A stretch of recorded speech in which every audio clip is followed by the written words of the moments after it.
너희는 희년을 선포하라라는 제목으로 말씀의 은혜를 나누기를 원합니다. 저는 어렸을 때 영화를 굉장히 좋아했습니다. 영화를 좋아했는데 저를 두근거리게 하는 영화들이 있죠. 바람과 함께 사라지다, 배너, 빠삐용, 이런 영화들이 제 마음을 두근거리게 했습니다. 저는 영화를 참 재미있게 보고 자랐는데 나이가 들면서 어느 순간부터 제가 영화를 그렇게 옛날처럼 설레이는 마음으로 기대감을 갖지 않고 본다는 것을 깨닫게 됐습니다. 내가 왜 영화를 이렇게 재미없어 하나? 영화가 왜 이렇게 내게 더 이상 기쁨을 주지 못하는가? 제 마음을 한번 돌아봤습니다. 그리고 저는 한 가지 그 이유를 발견했는데요. 영화를 보는 것보다 내 인생이, 그리고 내 주변에 있는 사람들의 삶이 더욱더 드라마틱하고 재미있다는 것을 발견했기 때문입니다.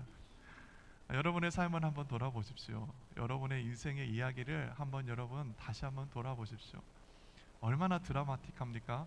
우리는 내일 일을 알지 못합니다.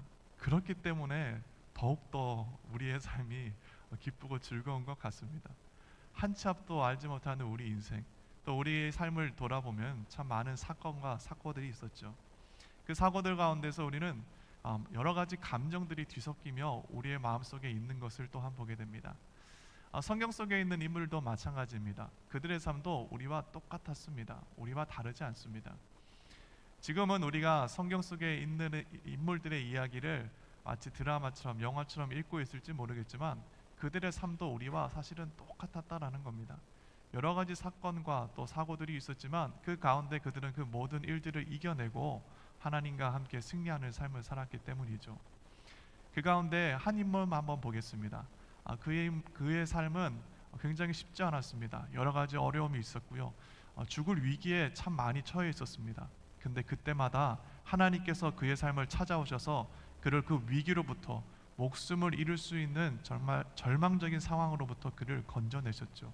그가 누구이냐면 바로 모세입니다.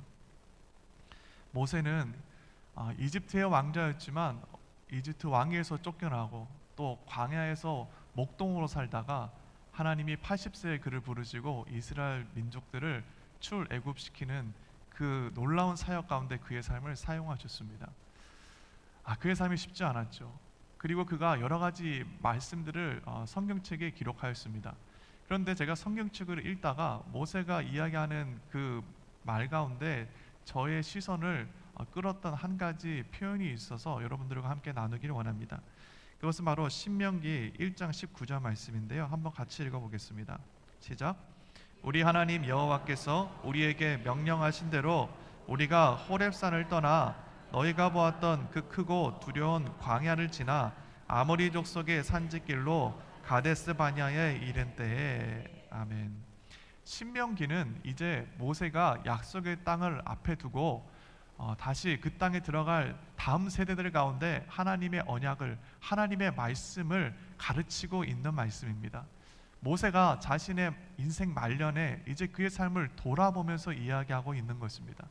그런데 오늘 신명기 1장 19절 말씀에 저의 시선을 끌고 제 마음이 더 나아가지 못하게 했던 표현은 다른 것이 아닌 그 크고 두려운 광야를 지나라는 표현입니다.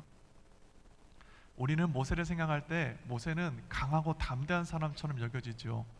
파라오 앞에서도, 이집트의 바로 앞에서도 그는 망설임도 없고 두려움도 없이 하나님의 말씀을 선포합니다.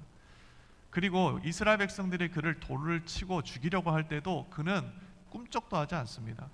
오직 하나님만 붙들고 오히려 이스라엘 백성들을 인도하여 약속의 땅으로 이뤄낸 강인한 사람이었죠. 그런데 그가 자신의 인생을 돌아보며 그 광야를 어떤 광야라고 이야기합니까? 그 크고 두려운 광야를 지나라고 이야기하고 있습니다. 모세도 사실은 우리와 똑같은 인생이었다라는 겁니다. 모세가 그 광야를 봤을 때, 그 자신이 감당할 수 없는 황폐한 광야를 보았을 때, 그 거대한 바위산들을 보았을 때 그 역시도 두려웠다라는 겁니다. 그가 회생하기에 지나온 그 길이 그와 같았다라는 것이죠. 우리 인생도 마찬가지 아닙니까? 여러분의 삶을 한번 돌아보십시오. 우리의 삶이 마치 모세가 이야기하는 것 같이 그 크고 두려운 광야를 지난 것 같은 인생이 우리의 삶 아닙니까? 우리의 삶을 돌아보니까 나는 평지를 걸었다라고 생각했는데 사실은 평지가 아니고 우리가 걸어온 길이 낭떠러지 절벽 끝을 걸어왔다는 것을 깨닫게 되는 겁니다. 하나님이 우리의 목자 되어 주셔서 우리 인생의 그 모든 어려운 길 가운데서도 함께 하시고 지키시고 보호하여 주셨다라는 것을 깨닫게 되는 것이죠. 그리고 하나님이 광야 가운데, 그 크고 두려운 광야 한 가운데서 호렙산 밑에서 이스라엘 백성들을 가르칩니다. 하나님께서 자기가 택한 자기 백성들을 불러 모으시고 그 크고 두려운 광야에서 아무것도 없고 저들이 감당치 못하는 그 메마른 땅에서 하나님은 자기 백성들을 가르치고 계시죠. 그것이 바로 오늘 우리가 읽었던 레위기에 있는 말씀입니다. 그 중에서도 굉장히 중요한 말씀입니다. 하나님은 오늘 자기 백성들에게 그 크고 무서운 광야 한가운데 호랍산 밑에서 그들 가운데 말씀을 하고 계십니다. 그것이 바로 오늘 읽었던 희년에 관한 말씀이죠.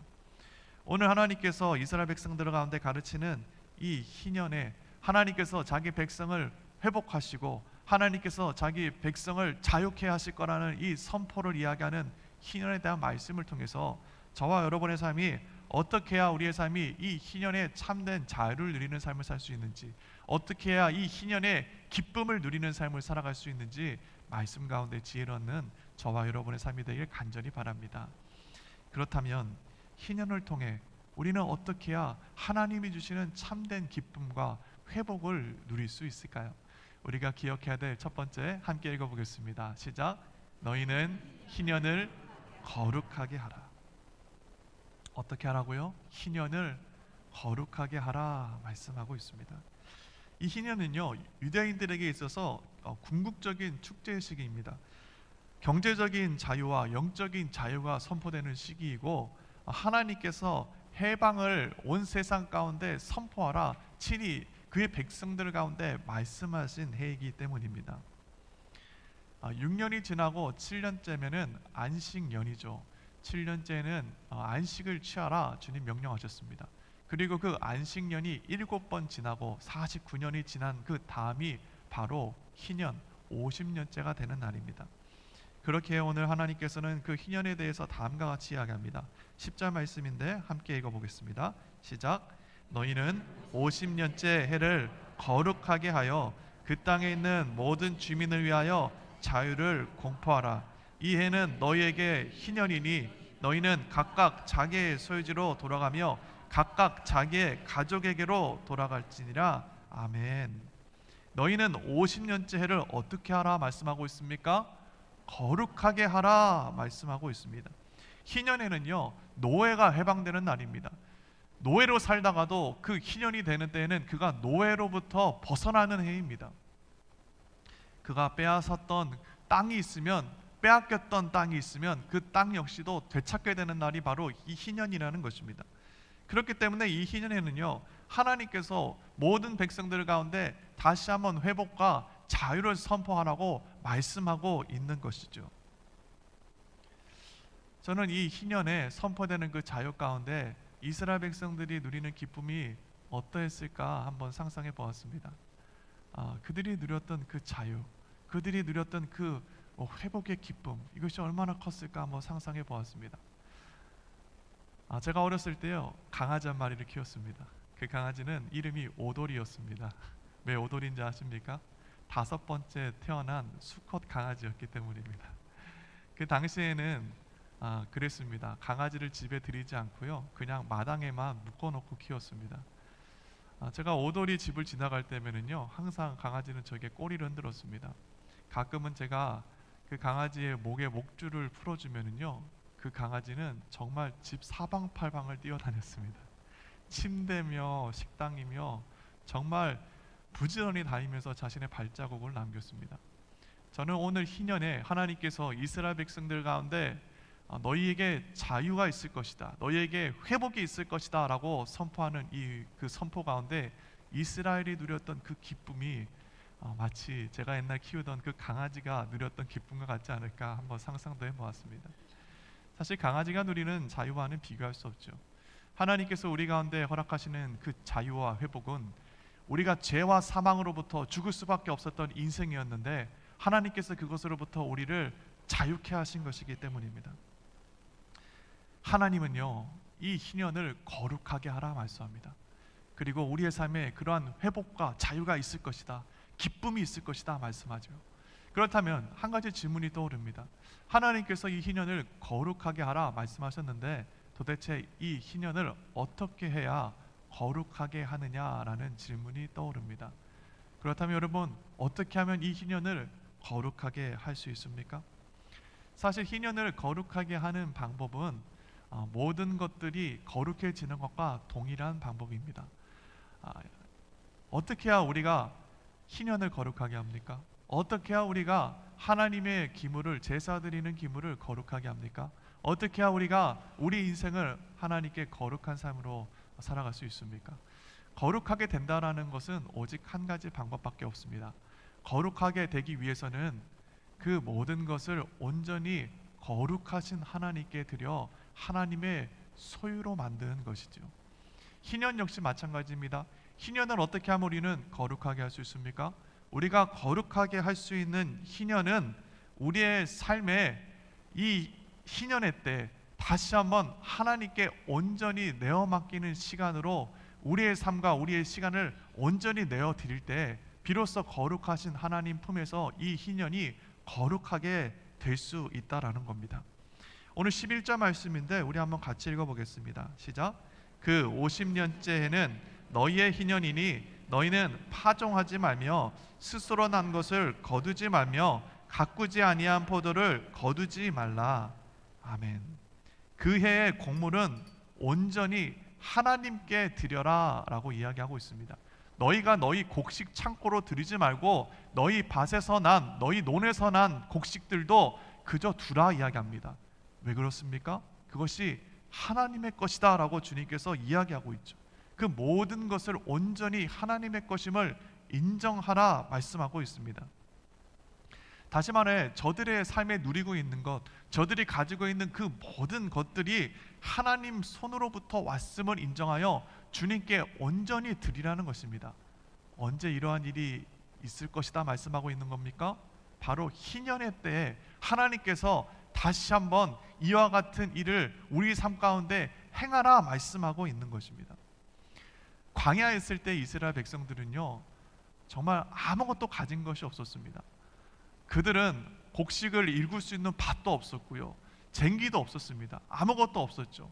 그러나 하나님은 그들 가운데 이와 같은 일들을 미리 약속하고 이야기하고 있다는 겁니다.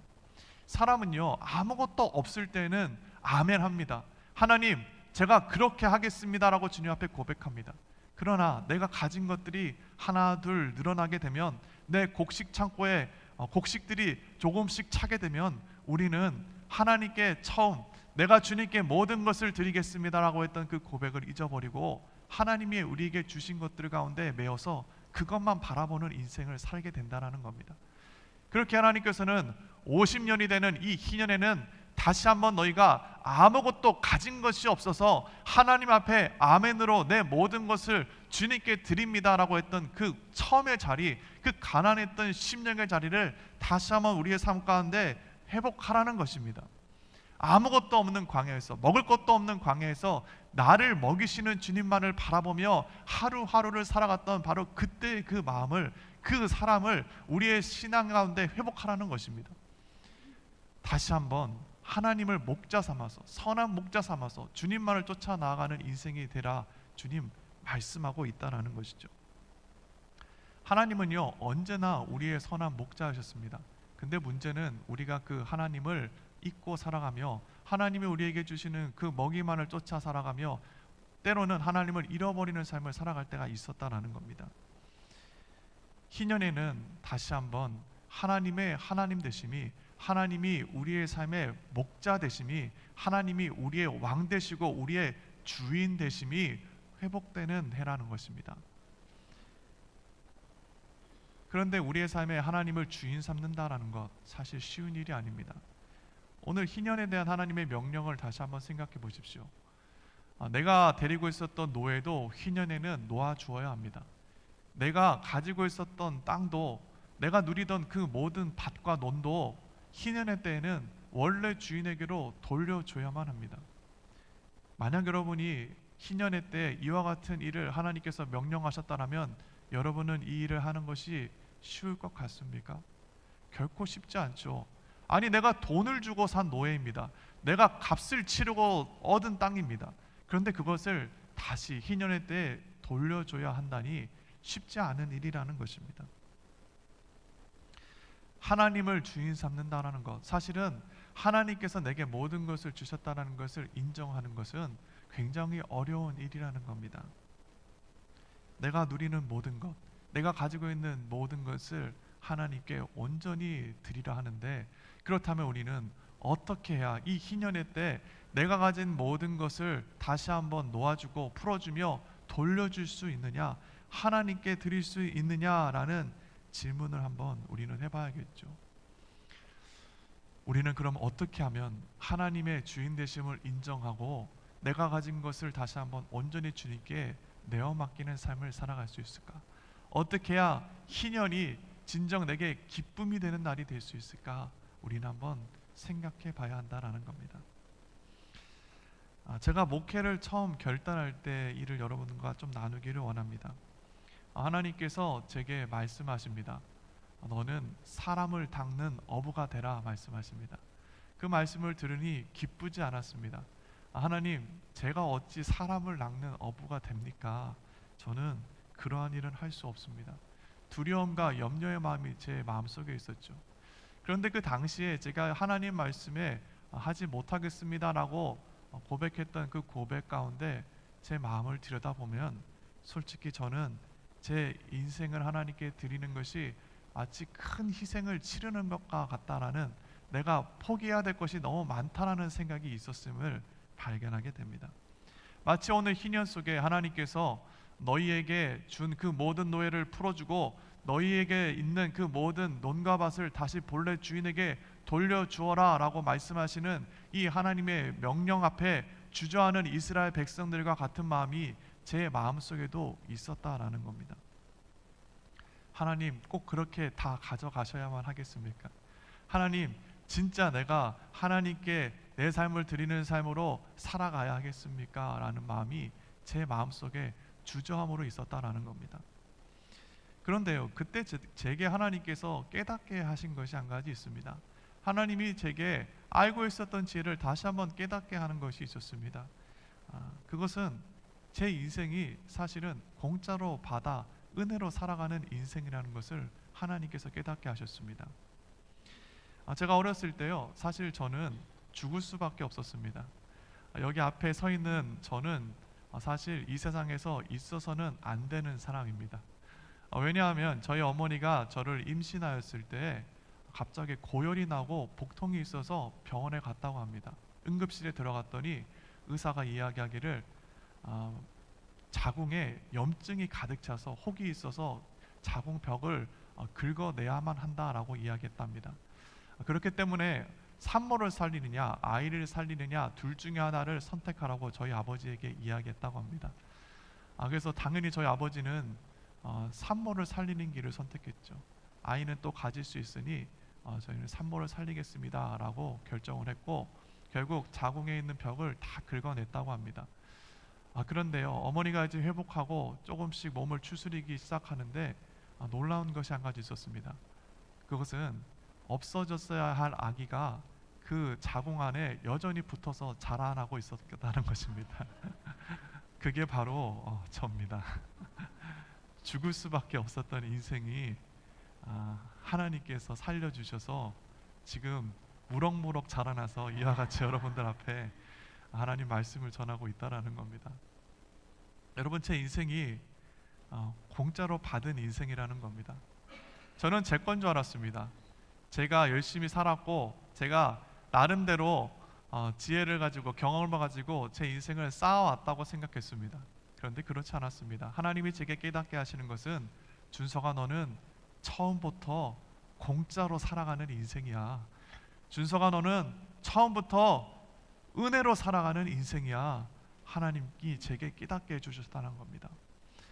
그것을 깨달으니까요, 하나님께 드리는 것이 전혀 아깝지 않았습니다. 하나님, 제가 공짜로 살아가는 인생이었군요.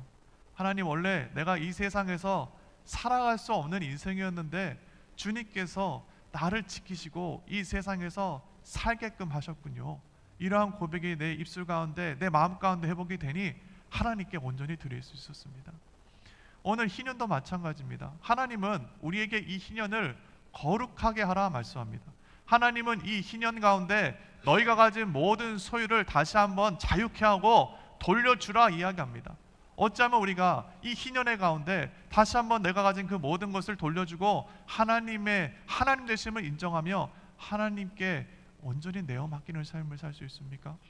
그것은 우리 인생이 사실은 하나님으로부터 받은 공짜 인생이라는 것을 깨달아야 한다는 겁니다. 만약 우리의 삶이 하나님께서 주신 공짜 인생 가운데 즐기며 살아갔다는 것을 깨닫게 되면 우리는 비로소 이 희년 가운데 하나님이 말씀하신 이 희년을 거룩하게 하라, 이 희년 가운데 주인 되시는 하나님께 온전히 너의 모든 것을 드려라 라는 이 하나님의 명령이 우리 가운데 기쁨이 될 수 있다는 겁니다. 바라기로는 저와 여러분의 삶이 다시 한번 이 희년을 거룩하게 하나님께 온전히 내어 맡기는 삶 살아갈 수 있기를 예수님의 이름으로 축복합니다. 여러분의 삶 공짜 인생입니다. 여러분이 누리고 있는 그 모든 것 하나님이 주신 은혜입니다. 다시 한번 하나님의 것을 하나님께 온전히 드리는, 하나님을 거룩하게 하는 이 희년의 때가 될 수 있기를 예수님의 이름으로 축복합니다. 희년을 통해 참된 회복을 누리기 위해 제자인 저와 여러분이 기억해야 되는 두 번째가 있습니다. 우리 스크린에 나가는데 다 같이 읽어보겠습니다. 시작. 세상에 자유의 나팔을 불어라. 희년 50년을 거룩하게 하라 주님 말씀합니다. 하나님의 주인 되심이, 하나님이 자기 백성의 목자 되심이, 하나님께서 자기 백성들 가운데 주신 그 모든 것들 가운데 하나님께서 행하셨다는 것이 다시 한번 인정되는 것이 바로 이 희년이라는 것입니다.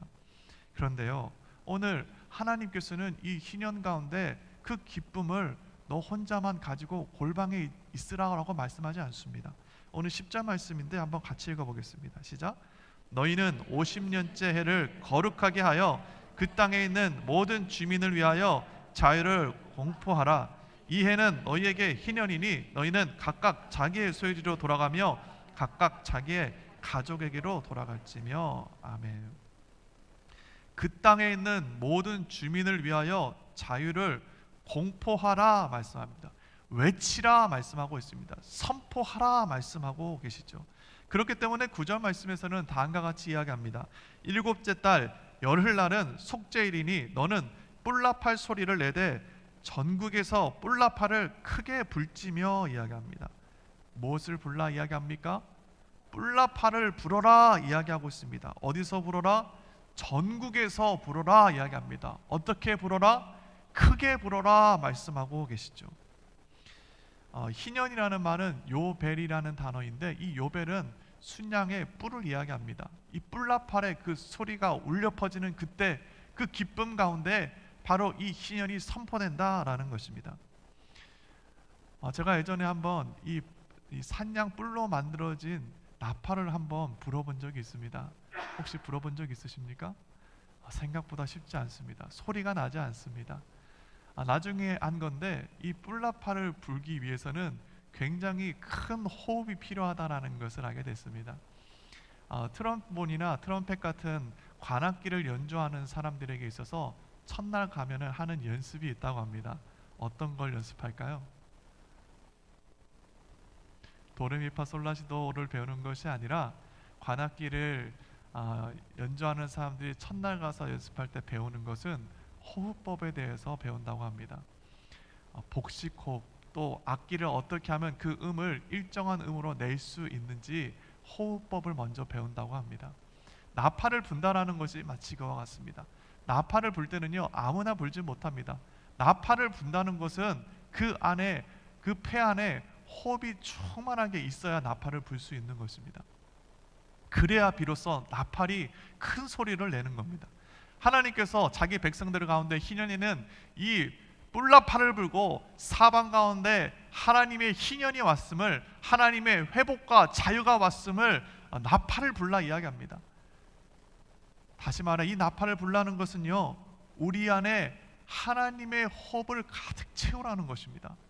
하나님의 호흡을 가득 채우라. 하나님의 호흡이 무엇입니까?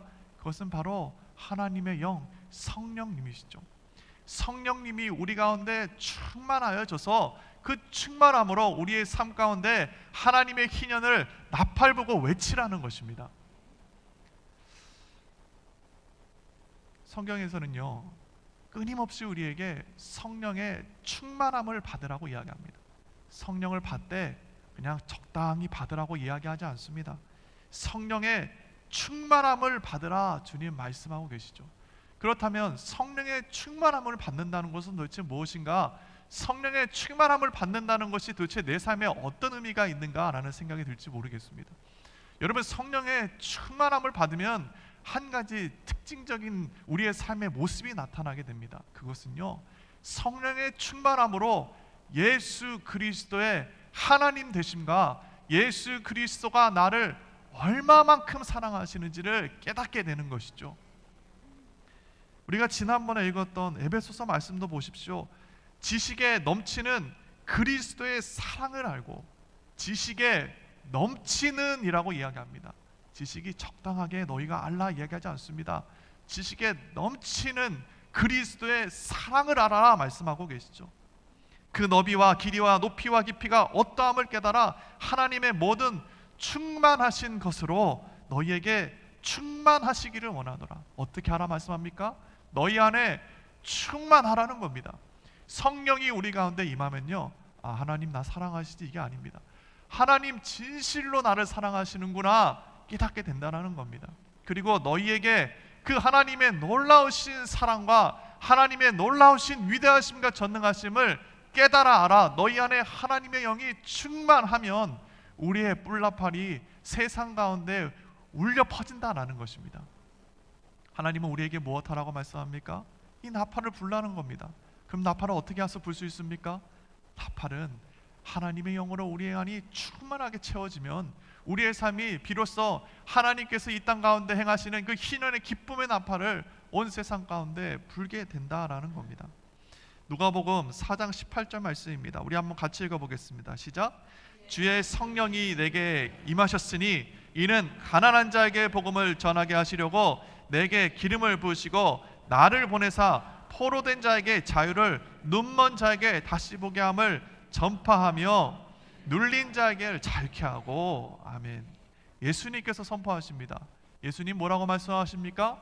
주의 성령이 내게 임하였으니 말씀하고 있습니다. 하나님의 영, 예수의 영, 성령님이 임하셨으니 우리의 삶 가운데 어떤 일이 일어납니까? 가난한 자에게 복음을 전하고 또 나를 보내사 포로된 자를 자유케 하며 눈먼 자를 다시 보게 하며 또한 눌린 자를 자유케 하는 역사가 일어난다 말씀하고 있습니다. 바라기로는 저와 여러분의 삶에 예수께서 말씀하신, 또 예수가 경험하시고 가셨던 그 모든 것들이 실제로 우리의 삶에 누려지기를 원합니다. 성령의 충만함을 받으십시오. 성령의 충만함은 다른 데 있지 않습니다.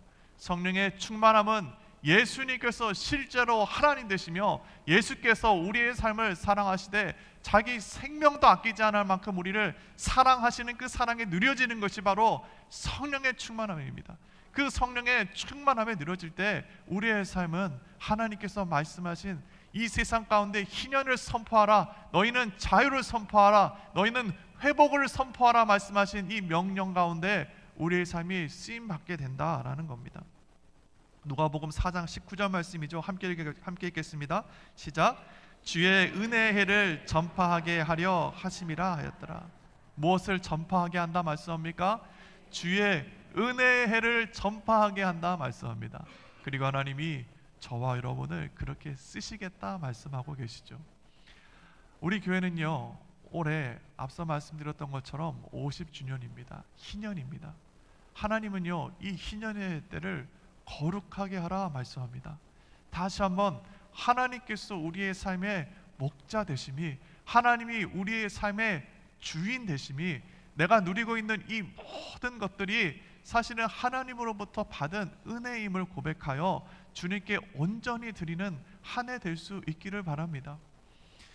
제가 어제 식당에 앉아서 우리 교회 본당 쪽을 보니까요, 지붕이 보입니다. 그런데 그 지붕을 보니까 제 마음에 이런 마음이 듭니다.